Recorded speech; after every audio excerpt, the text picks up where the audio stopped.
नमस्कार दोस्तों, आज हम आपके लिए औसत के वो क्वेश्चन लाए हैं जो आपके एग्जाम में पूछे जाते हैं और बिल्कुल वही क्वेश्चन है, मतलब बिल्कुल वैसे ही है। ठीक, इन क्वेश्चन को आप अगर तैयार कर लोगे, 2 दिन की क्लास है तो 2 दिन की क्लास में अगर ये क्वेश्चन सही हो गए तो आप एवरेज का 1 नंबर का क्वेश्चन आएगा, 1 नंबर का एवरेज का आता है। ठीक है, तो इसे आप गलत नहीं करोगे बिल्कुल।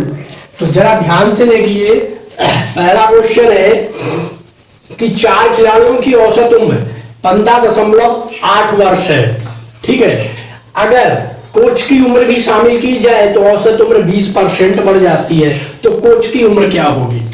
दोस्तों, ये क्वेश्चन बड़े सिंपल है, इनमें करना कुछ नहीं है, थोड़ा कैलकुलेशन होता है, वो भी बड़ा सिंपल। जब आप इन पर अभ्यास करोगे तो आपको ये जल्दी सॉल्व हो जाएंगे। जैसे देखते हैं, यहाँ पे कह रहा है कि 4 खिलाड़ियों की औसत आयु, सीधा लिख के 4 खिलाड़ियों की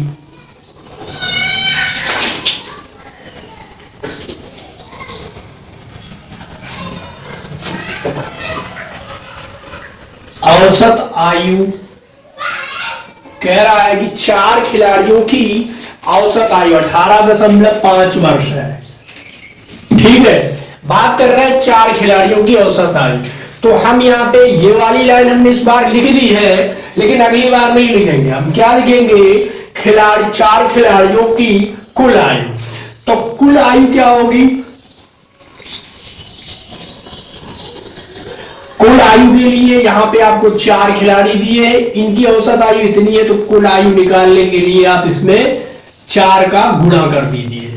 ठीक है, तो यहाँ पे आपकी कुल औसत आयु आ जाएगी। अब 4 का गुणा कर दीजिए, 4 पंचे 20 हो गया। ठीक, 4 32 हो गया। अब वहां पे 20 था तो आपको हासिल लगेगी 4 हो जाएगा। ठीक है, अब 4 एकम 4, 3 7 होते हैं, दशमलव एक अंक के बाद रख दिया। कुल आयु हमारी आ गई है 74। ठीक है, टोटल आयु जो खिलाड़ी है उनकी कुल आयु 74 आ गई है। ठीक, अब क्वेश्चन कह रहा है कि औसत आयु 20% बढ़ जाने पर, तो अगर औसत आयु क्या हुई? 20% बढ़ गई तो हमें क्या करना पड़ेगा? इसका 20% निकालना पड़ेगा, और परसेंट का फार्मूला आपको पता होता है। ठीक है, तो परसेंट निकालने के लिए हमें कहां से, कब आयु बढ़ी? 18 दशमलव कितनी थी? 5 वर्ष थी आयु। कितनी थी? 18.5 वर्ष। और जब 20% बढ़ गई तो 18.5 का 20% क्या होगा? 20/100। यहां से आप कैलकुलेशन कर लीजिए, तो ये कैलकुलेशन मिला के आपका आएगा 3.7। कितना आया? 3.7। जब 20% बढ़ गई तो कितनी बढ़ी? 3 साल 7 लगभग बढ़ गई, 3.7 वर्ष बढ़ गई। ठीक है, अगले कह रहा है कि अगर कोच की आयु को शामिल किया जाए, अगर इसमें कोच की आयु शामिल की जाएगी तो कितनी बढ़ जाएगी? तो बोला है कि शामिल की जाए तो औसत उम्र 20% बढ़ जाती है। पूछ रहा है कि कोच की उम्र क्या है, तो अब हमें यहाँ पे कोच की उम्र निकालनी है। तो कोच की आयु इसी में जोड़ दो,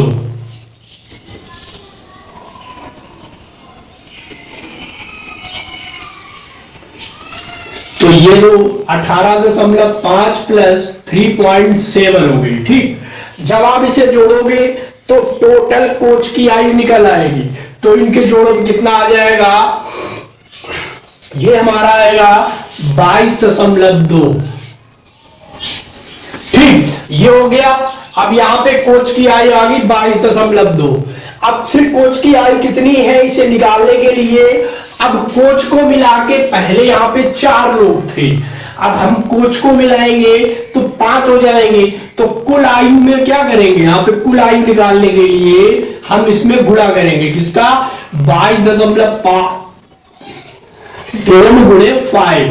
ठीक है, तो अब इनका आप गुणा कीजिए, तो यहाँ पे कितना आएगा? 5 दूनी 10, 5 दूनी 10, 11, 111 आ गया टोटल।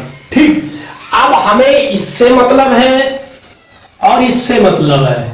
ठीक, तो इन दोनों को हम घटाएंगे तो कोच की आयु निकल आएगी। तो कोच की आयु आपकी क्या निकलेगी?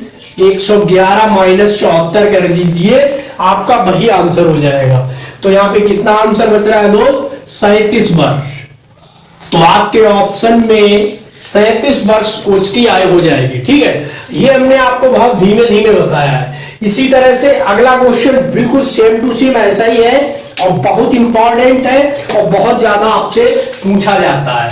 ठीक है, क्वेश्चन आपकी 13 परिणामों का औसत 68 है, पहले 7 का औसत 63 है, आखिरी 7 का औसत 70 है, तो 7वें का परिणाम ज्ञात करो। कह रहा है 13 परिणामों का औसत 68 है। ठीक, तो हमने क्या किया, तो 13 परिणामों का योग क्या होगा?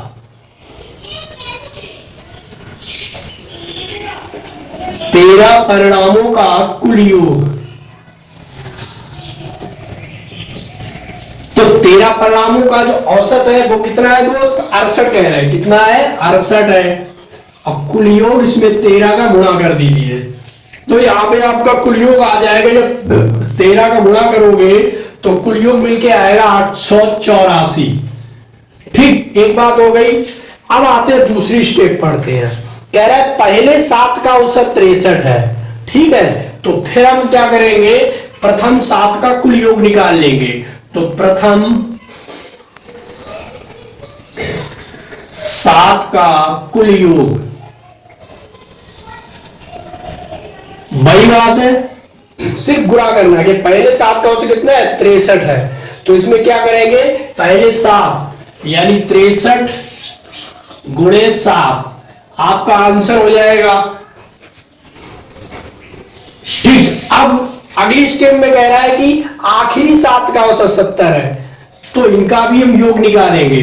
तो अंतिम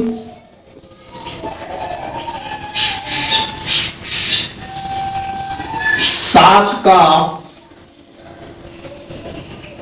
कुल योग, तो अंतिम 7 कितने, जो औसत कितना बता रहा है? 70 बता रहा है, गुणा 7 कर दो, आपका आएगा 490। ठीक है, ये हो गया। अब कह रहे हैं 7वां परिणाम क्या है? अब हमें 7वां परिणाम निकालना है। तो दोस्तों एक ये वाला योग, इनको क्या करना होगा हम सबको, तो 7वें परिणाम के लिए आप नीचे वाले दोनों, ये तो टोटल 13 का है, देखो कंफ्यूजन मत होना। यहां पे ये कह रहा है 13 परिणाम है, 13। अब 13 को अगर जोड़ोगे तो यहां पे आप कह रहे हैं पहले 7 और अंतिम 7, तो 14 परिणाम हो जाएंगे। लेकिन पहले 7, एक परिणाम दो है ही हमारा।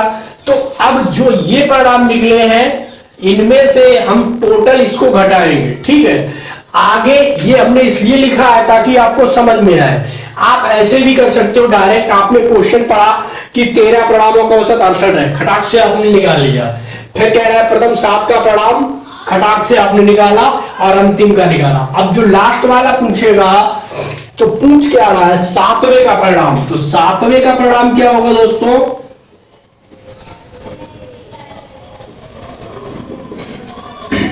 तो क्या करें, इन दोनों को जोड़ो, 441 प्लस 490 माइनस 884, हमारा आंसर आ जाएगा। ठीक है, इसमें सिर्फ इतना ही काम है, आप पहले टोटल का जोड़ लो, फिर जो अलग अलग का योग आता है ये वाले, इनको अलग अलग निकाल के एक साथ जोड़ लो, और तीसरा फिर अपने आप निकल ही जाएगा। ठीक है, तो जब उसने ये जोड़ा तो ये आपको जोड़ के कितना हो जाएगा?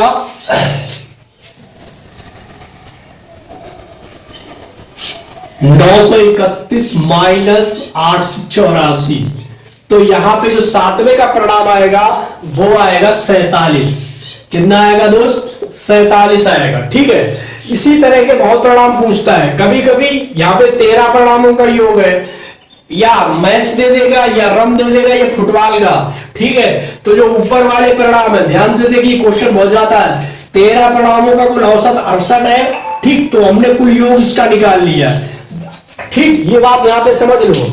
अब दूसरा कह रहा है फिर प्रथम 7 का, पहले जो 7 है उनका अलग निकाल लेंगे और अंतिम जो 7 है उनका अलग निकाल के, और हमसे जो 7वां परिणाम पूछा है उसके लिए क्या करोगे आप? इन दोनों को जोड़ोगे और इससे घटाओगे, तो आपका क्या आंसर सीधा आ जाएगा ऐसे क्वेश्चन में। ठीक है, समझ में आया? इसी तरह तीसरा क्वेश्चन और ध्यान से देखिए, बिल्कुल इसी तरह है, सेम टू सेम ऐसा ही है।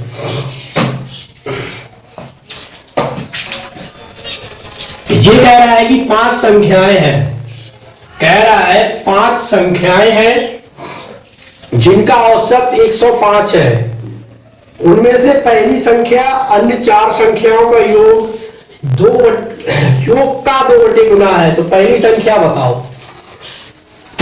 हमें यहाँ पे संख्याएं पता नहीं है, लेकिन कह रहा है कि 5 संख्याओं जिनका औसत 105 है, यानी कि 5 संख्याओं का कुल योग पता है हमें। तो 5 संख्याओं का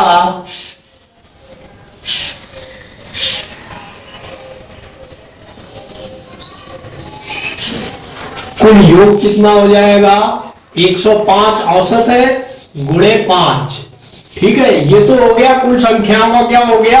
कुल योग हो गया। ठीक, अब कह रहा है उनमें पहली संख्या अन्य 4 संख्याओं के योग का 2/5 गुना है। चलो इसे बाद में देखते हैं। तो इसका हमने गुणा किया, ये आ गया आपका 525।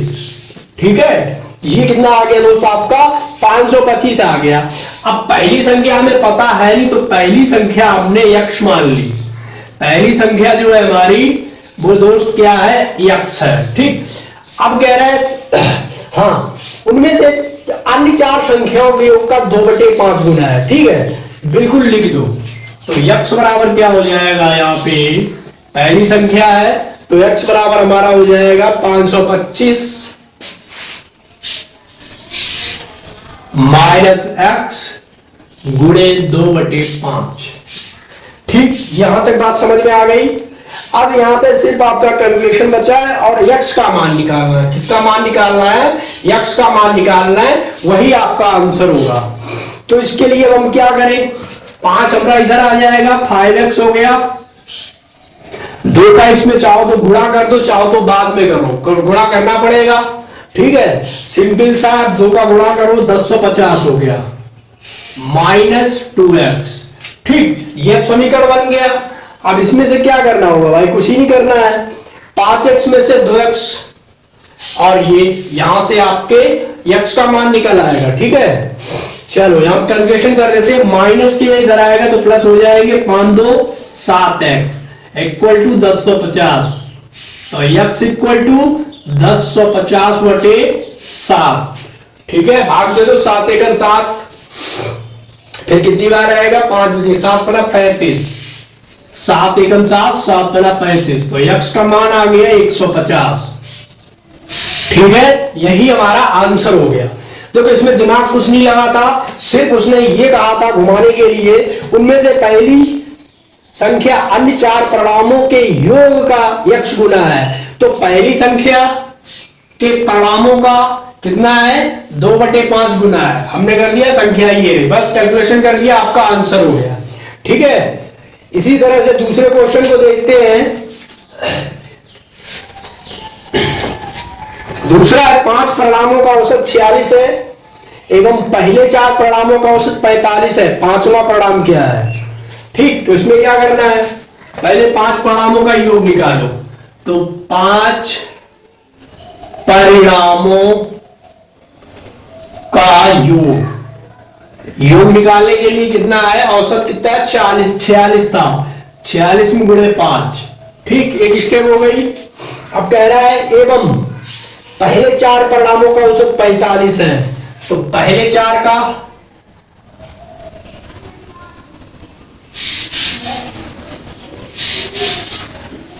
योग कितना बता रहा है? 45 है। ठीक है, यहां पे दोनों चीजें निकल आई आपकी। तो इनका आंसर कितना निकलेगा? गुणा करोगे 5 छक्का 30 और 5 चक्कू 20 3 23, 230 हो गया। इसका निकाल लो, 180 हो गया। ठीक, अब आपसे जो क्वेश्चन पूछ रहा है तो इसमें से क्या करना होगा? 230 में से 180 घटा दो, आपका आंसर आ जाएगा। ठीक है, तो घटा दो 230 माइनस 180, जो भी बचेगा वो आपका क्या होगा? यहां पे आंसर होगा। तो आंसर कितना आ जाएगा? 50। कितना आ गया आपका? 50। ठीक है, क्वेश्चन आपका पांचवा परिणाम, ये कौन सा है? पांचवा परिणाम। तो आपका ऑप्शन आ गया 50। ठीक है, अब हम इसी तरह अगली क्वेश्चन की तरफ बढ़ते हैं। एक नाव के 10 नाविकों में, अब नाव वाला है लेकिन कॉन्सेप्ट यही है, एक नाव के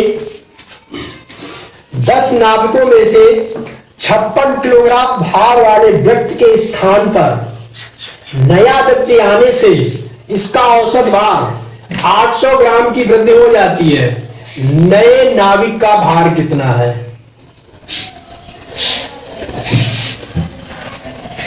देखो, यहां पे ट्रिक प्रयोग की जाती है हमेशा के लिए। अगर आपसे ये पूछ दिया जाए, कोई नया व्यक्ति आ जाए, कोई कक्षा के बारे में पूछा जाए, तो कोई नया स्टूडेंट आ जाए या कोई नया टीचर आ जाता है, तब क्या होता है? ठीक है, तो बात करते हैं नए नाविक का भार। नए नाविक का भार, तो दोस्तों नए नाविक का भार क्या होगा? पहले तो 56 था, ठीक, तो सबका 10 का कितना था? 56 था। एक आ गया लास्ट में, तो उसका कितना हो गया? 10 में गुणे 800। 800 ग्राम की बात कर रहे थे, जोड़ दो, ये हो जाएगा आपका 8000। ये दोस्त यहाँ पे देखना ग्राम में था, ठीक। अब 8000 हो गया, तो 8000 ग्राम बराबर कितने होते हैं? 8 केजी हो जाएगा। कितना हो जाएगा? 8 किलो। और इधर कितना है? 56 किलो। तो 56 और 8 जोड़ दो, ये आपका हो गया 64 किलोग्राम। तो जो व्यक्ति आया है नाव में, उसका भार कितना है? 64 किलोग्राम है। यही आपका आंसर है। ठीक है, तो इसमें एक ट्रिक प्रयोग करते हैं जिसे बोलते हैं ए प्लस माइनस एनबी।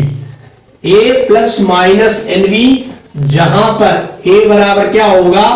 नाविक का भार।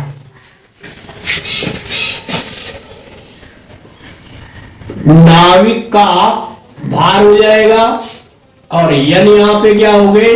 नंबर, सदस्य कितने हैं? सदस्य। और बी यहां पे नए व्यक्ति का भार, नए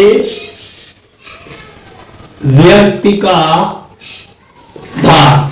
ठीक है, तो आप इस चीज को याद रखो। तो यहाँ पे प्लस माइनस हमने इसमें दिया है कि जब कोई व्यक्ति यहां पे आता है तो प्लस होगा, और अगर जाता है तो माइनस होगा।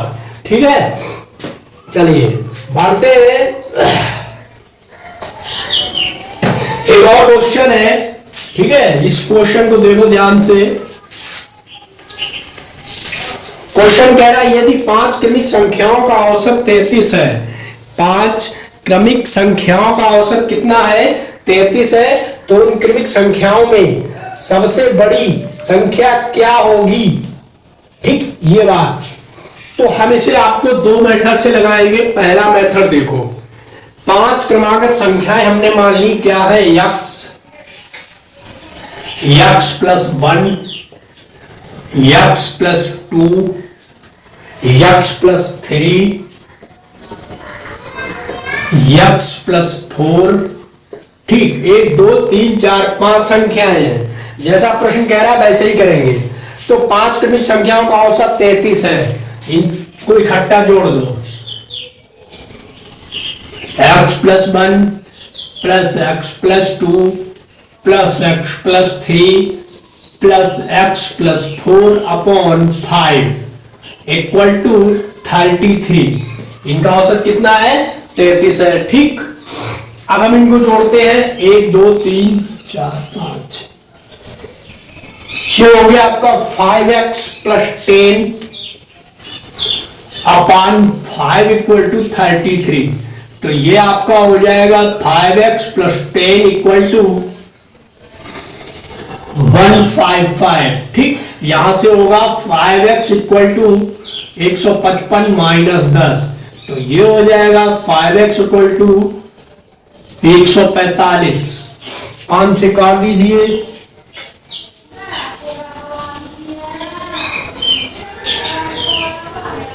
सॉरी यहाँ पे जो होगा आपका 165 होगा, और ये जब माइनस करोगे तो आपका बचेगा 155। तो यक्स बराबर आएगा 155/5। 5 दिया बंदा, 5 एकड़ 5, यानी कि यक्स बराबर आपका आ गया 31। ठीक है, यक्स बराबर कितना आ गया? 31 आ गया। और कह रहा है कि क्रमिक संख्या में सबसे बड़ी संख्या क्या होगी, तो चौथे नंबर की, तो यक्स की जगह हम क्या जोड़ दें? 31 + 4 इक्वल टू कितनी हो जाएगी? 35। ये हो गया पहला मेथड। ठीक है, जो आपको इतना कैलकुलेशन करवाएगा। अब सेकेंड वाला क्या कह रहा है? 5 क्रमिक संख्याएं हैं, तो हमने क्या लिया? बीच वाली संख्या। सेकेंड मेथड यहां से, तो बीच वाली कितनी है?